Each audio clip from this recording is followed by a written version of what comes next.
Bisik doa waktu pagi dan doa hari siang, bisik doa malam sunyi agar hatimu senang. Salam sejahtera untuk kita semua, Shalom. Waktu yang istimewa ini kita akan gunakan bersama-sama untuk merenungkan kasih Tuhan di dalam kebenaran firman-Nya. Sebelumnya mari kita minta tuntunan kuasa Roh Kudus, kita berdoa. Bapa di sorga, kebutuhan kami yang terbesar saat ini ialah hadirnya kuasa Roh Kudus-Mu di tengah-tengah kami, menuntun hati dan pikiran kami untuk mengerti setiap firman yang akan kami baca dan renungkan. Di dalam nama Yesus, nama yang indah, kami selalu berdoa dan mengucap syukur. Amin. Renungan hari ini berjudul, Jangan minum depresi Anda. Ayat inti 2 Timotius 1 ayat yang ke-7. Sebab Allah memberikan kepada kita bukan roh ketakutan, melainkan roh yang membangkitkan kekuatan, kasih, dan ketertiban. Seorang wanita berusia 50-an tahun membagikan kisah berikut ini kepada saya.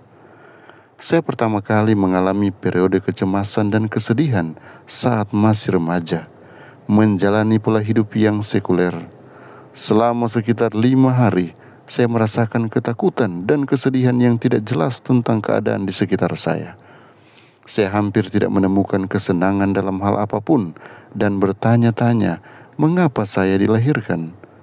Seiring berjalannya waktu, periode kesedihan ini semakin sering terjadi. Saya bahkan memperkirakan bahwa suatu hari nanti saya mungkin memerlukan rawat inap dan pengobatan. Saya tidak pernah merasa sepenuhnya damai. Ketika saya berumur 33 tahun, saya menjadi seorang Kristen Advent dan belajar bahwa gaya hidup sehat itu penting. Saya mulai berolahraga, makan hanya pada waktu makan, dan berhenti mengkonsumsi 8 hingga 10 cangkir kopi, teh, atau cola yang biasa saya minum setiap hari sejak remaja. Hampir seketika, saya merasa lebih stabil dan tidak mudah terganggu. Dalam waktu sebulan, kecemasan kronis akibat pekerjaan yang penuh tekanan mulai berkurang. Namun baru setelah hampir 18 bulan, saya menyadari bahwa saya telah melewati 1 tahun tanpa depresi. Kini, sudah lebih dari 20 tahun saya bebas dari depresi. Lebih dari 150 tahun yang lalu, Tuhan mengilhamkan Ellen G. White bahwa kopi dan teh dapat merangsang tubuh secara artifisial yang pada akhirnya menyebabkan depresi. Lihat Counsels on Health halaman 124. Kini, kita tahu bahwa penyebab utamanya adalah kafein. Apa yang literatur kedokteran katakan tentang bahaya kafein pada kopi, teh, cola, dan coklat?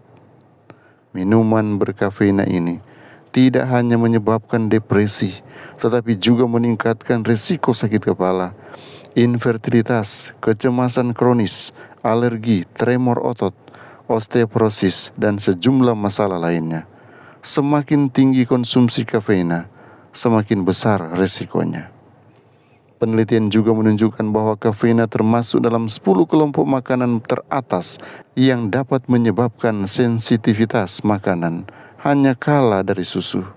Jika saja masyarakat lebih sadar akan bahaya ini, mereka bisa menikmati banyak alternatif yang lebih sehat dan sudah banyak tersedia saat ini. Allah berjanji bahwa kita akan terhindar dari penyakit orang Mesir. Keluaran 15 ayat 26. Jika kita mengikuti prinsip-prinsip kesehatannya. Kebanyakan dari kita mungkin baru menyadari di kekekalan nanti betapa besar berkat yang kita terima karena mematuhi pola hidup sehat. Betapa banyak penyakit yang berhasil kita hindari karena setia mendengarkan Tuhan. Terima kasih Tuhan Pencipta, karena telah memberikan pengetahuan kepada anak-anak-Mu tentang cara memiliki kedamaian dan pikiran yang sehat. Bantu saya untuk mengatakan tidak kepada minuman yang dapat menyebabkan depresi. Tuhan Yesus memberkati kita semua. Mari berdoa. Dengan penuh ucapan syukur kami datang mendekati takhta kasih karunia-Mu, memohon belas kasihan-Mu kiranya menjadi bagian kami. Engkau kiranya menuntun kami hari ini di dalam melakukan semua aktivitas kami.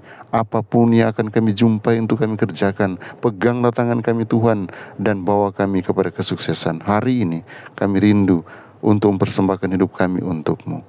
Kiranya kami boleh jadi berkat bagi sesama kami dan banyak orang didekatkan lewat kehidupan kami.